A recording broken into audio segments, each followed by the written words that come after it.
Assalamualaikum warahmatullahi wabarakatuh. Perkenalkan, nama saya Diama Tiarani dengan NPM 10221233, kelas C3 Prodi Akuntansi, mahasiswa Universitas Teknologi Digital. Di sini saya akan membahas mengenai metode penelitian dari bab 1 sampai dengan bab 3 yang berjudul pengaruh aktiva tetap dan penjualan bersih terhadap laba bersih pada PT Ultra Jaya Milk Industry and Trading Company Tbk.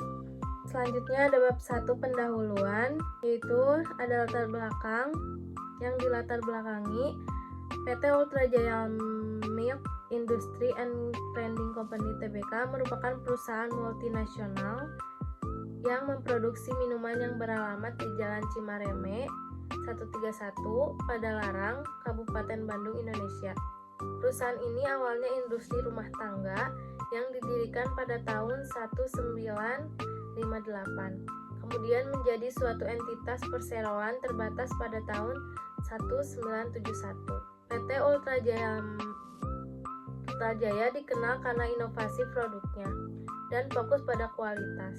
Mereka terus mengembangkan produk-produk baru untuk memenuhi kebutuhan konsumen perusahaan. Ini umumnya berkomitmen pada standar kualitas tinggi dan telah memperoleh berbagai sertifikasi untuk menunjukkan kepatuhan terhadap norma-norma industri. Perusahaan ini mungkin mengalami perubahan dan perkembangan selama waktu tertentu, termasuk akuisisi atau perluasan operasional. Perusahaan ini merupakan pioner di bidang industri minuman dalam kemasan di Indonesia dan sekarang memiliki mesin pemrosesan minuman canggih se-Asia Tenggara. Tak hanya sebagai pelopor, PT Ultra Jaya pun masih unggul di antara prosedur susu segar alami dan minuman ringan untuk seluruh konsumen Indonesia dengan beberapa varian brandnya seperti Ultamate untuk produk susu segarnya, teh kotak untuk minuman sehatnya, dan tidak ketinggalan beberapa produk minuman ringannya yang memproduksi khusus untuk pasar ekspor. Selanjutnya ada rumusan masalah.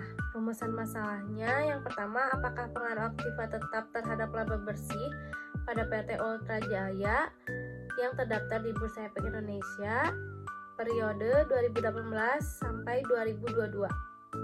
Yang kedua, apakah penjualan bersih berpengaruh terhadap laba bersih pada PT Ultra Jaya yang terdaftar di Bursa Efek Indonesia. Yang ketiga, bagaimana interaksi antara aktiva tetap dan penjualan bersih mempengaruhi laba bersih pada PT Ultra Jaya yang terdaftar di Bursa Efek Indonesia. Selanjutnya ada tujuan penelitian. Untuk mengetahui dan menganalisis pengaruh aktiva tetap dan penjualan bersih terhadap laba bersih pada PT Ultra Jaya yang terdaftar di Bursa Efek Indonesia dan menambahkan kontribusi terhadap literatur akademis dengan mengembangkan pemahaman yang lebih baik tentang hubungan antara aktiva tetap, penjualan bersih, dan laba bersih pada PT Ultra Jaya Milk Industry and Trading Company Tbk yang terdaftar di Bursa Efek Indonesia. Selanjutnya ada manfaat penelitian. Yang pertama ada manfaat praktis, yaitu dapat menjadi bahan masukan bagi perusahaan, khususnya manajemen perusahaan mengenai masalah aktiva tetap dan penjualan bersih yang mempengaruhi laba bersih, dan dapat memperbaiki atau meningkatkan keadaan berdasarkan penelitian yang dilakukan dan mencari solusi pemecahan masalah yang diteliti. Yang kedua ada manfaat teoritis. Penelitian ini diharapkan dapat memperluas literatur tentang aktiva tetap dan penjualan bersih dalam memprediksi pertumbuhan laba pada perusahaan, memberikan pengetahuan tentang pengaruh aktiva tetap dan penjualan bersih dalam memprediksi pertumbuhan laba sehingga para pemakai laporan keuangan dapat lebih berhati-hati dan lebih objektif dalam mengambil keputusan, kebijakan dan penyusunan perencanaan di masa yang akan datang. Selanjutnya ada bab 2, tinjauan pustaka. Yang pertama ada kajian pustaka. Kajian pustaka yaitu meliputi teori variabel independen. Menurut Sugiono 2007, variabel independen atau variabel bebas adalah variabel yang memiliki pengaruh atau menjadi penyebab perubahan atau munculnya variabel dependen terikat. Dalam konteks penelitian ini, variabel independen terdiri dari Yang pertama ada aktiva tetap. Menurut Kusbandiah 2016, aktiva tetap adalah aset yang diperoleh untuk digunakan dalam kegiatan perusahaan untuk jangka waktu yang lebih dari 1 tahun. Tidak dimaksudkan untuk dijual kembali dalam kegiatan normal perusahaan dan merupakan pengeluaran yang nilainya besar atau material. Selanjutnya ada jenis-jenis aktiva tetap. Yang pertama, aktiva tetap berwujud. Yang kedua, aktiva tetap tak berwujud. Selanjutnya ada karakteristik aktiva tetap. Yang kedua, penjualan bersih. Penjualan bersih adalah total jumlah yang dibebankan kepada pelanggan atas barang dagangan yang dijual oleh perusahaan, termasuk penjualan tunai maupun penjualan secara kredit. Harry 2017. Selanjutnya ada jenis-jenis pendapatan bersih. Selanjutnya ada faktor-faktor yang mempengaruhi terhadap pendapatan bersih. Selanjutnya ada tujuan penjualan bersih dan ada fungsi penjualan bersih. Selanjutnya ada teori variabel dependent, yaitu cuma ada satu, laba bersih.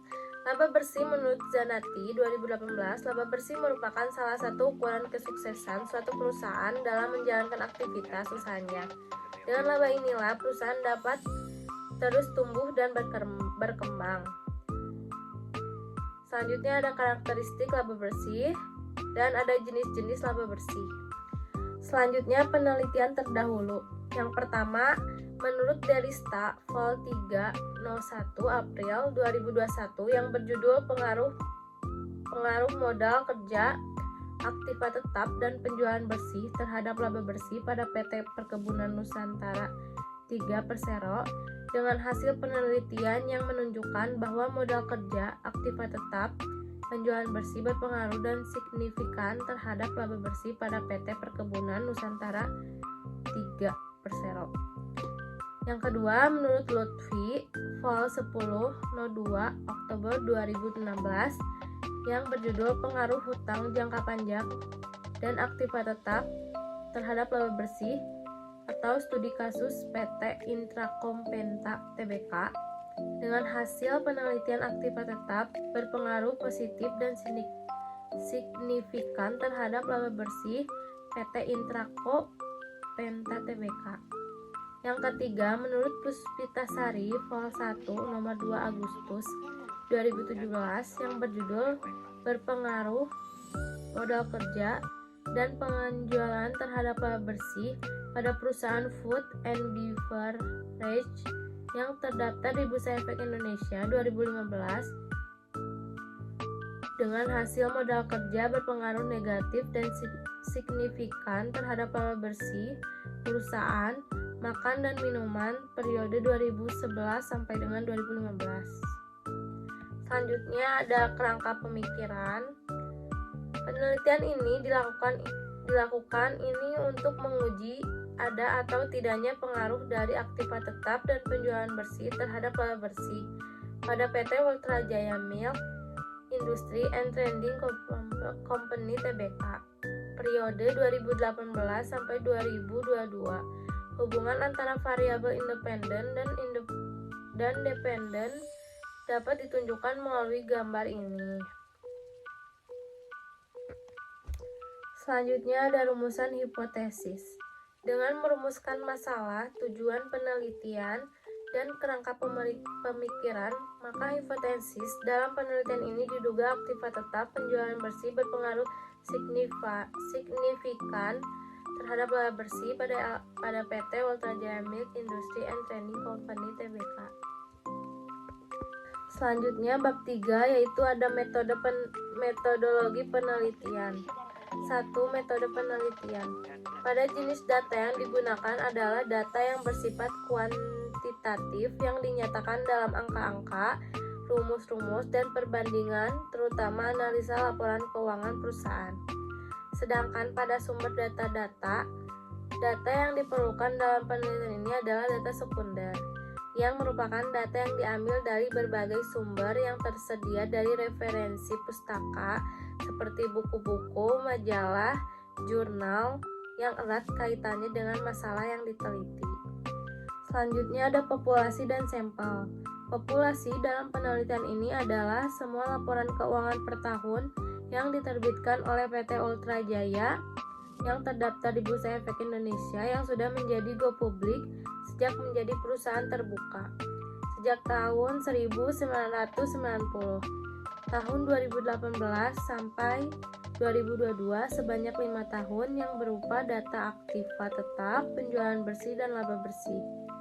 Sampel. Teknik pengambilan sampel dalam penelitian ini menggunakan metode purposive sampling. Purposive sampling merupakan teknik pengambilan sampel dengan mempertimbangkan khusus sehingga layak dijadikan sampel dalam memilih laporan keuangan PT Ultra Jaya Milk dimulai tahun 2018 sampai 2022 selama 5 tahun. Selanjutnya ada operasionalisasi variabel. Menurut hubungan antara satu variabel dengan satu variabel yang lain, maka menurut Sugiono 2009 variabel dalam penelitian ini dapat dibedakan menjadi satu variabel independen, yaitu ada X1 dan X2. Yang kedua ada variabel dependen, yaitu Y, yaitu seperti gambar di bawah ini. Selanjutnya ada teknik pengumpulan data. Data yang digunakan dalam penelitian ini menggunakan data sekunder. Menurut Sunyanto 2015, data sekunder adalah data yang bersumber lainnya, yaitu dengan mengadakan kepustakaan, dengan mempelajari buku-buku yang ada hubungannya dengan objek penelitian, atau dapat dilakukan dengan menggunakan data dari Biro Pusat Statistik. Data yang digunakan dalam penelitian adalah data laporan keuangan PT Ultra Jaya yang terdaftar di Bursa Efek Indonesia. Selanjutnya, teknik pengujian instrumen ada 2, yaitu yang pertama uji validasi. Validasi data diukur dengan menggunakan R-hitung dengan R-tabel. R atau produce moment. Jika R-hitung atau R-tabel dan nilai positif, maka butir atau pertanyaan atau indikator tersebut dinyatakan valid. Yang kedua, uji reliabilitas. Pengukuran reliabilitas dengan cara on-shot atau pengukuran sekali saja. Di sini pengukuran hasil hanya sekali dan kemudian hasilnya dibandingkan dengan pertanyaan lain atau mengukur kolerasi antar jawaban pertanyaan. Pengujian reliabilitas ini dilakukan dengan menggunakan formula Cronbach-Alpha. Selanjutnya ada teknik pengujian data. Analisis data bertujuan untuk menjelaskan suatu data agar lebih mudah dipahami, yang kemudian dibuat kesimpulan mengenai karakteristik populasi berdasarkan data yang didapatkan dari sampel, yang biasanya dibuat berdasarkan pendugaan dan pengujian hipotesis. Metode analisis data yang digunakan dalam penelitian ini yaitu metode analisis regresi linier berganda. Metode tersebut digunakan untuk meramalkan pengaruh dari suatu variabel terikat, yaitu laba bersih perusahaan, berdasarkan variabel bebas, perputaran persediaan, dan penjualan. Data yang diperoleh kemudian dianalisis dengan analisis regresi linier berganda dengan menggunakan program SPSS 2 Statistical Package for the Social Sciences. Kemudian dijelaskan secara deskriptif. Selanjutnya yang pertama ada uji asumsi klasik. Selanjutnya ada koefisien regresi linier. Selanjutnya ada koefisien korelasi. Selanjutnya koefisien determinasi. Selanjutnya pengujian hipotesis. Pengujian terhadap hipotesis yang dilakukan dalam penelitian ini adalah dilakukan dengan cara sebagai berikut. Yang pertama ada uji T. Yang kedua uji F. Selanjutnya ini adalah referensi penelitian yang saya buat.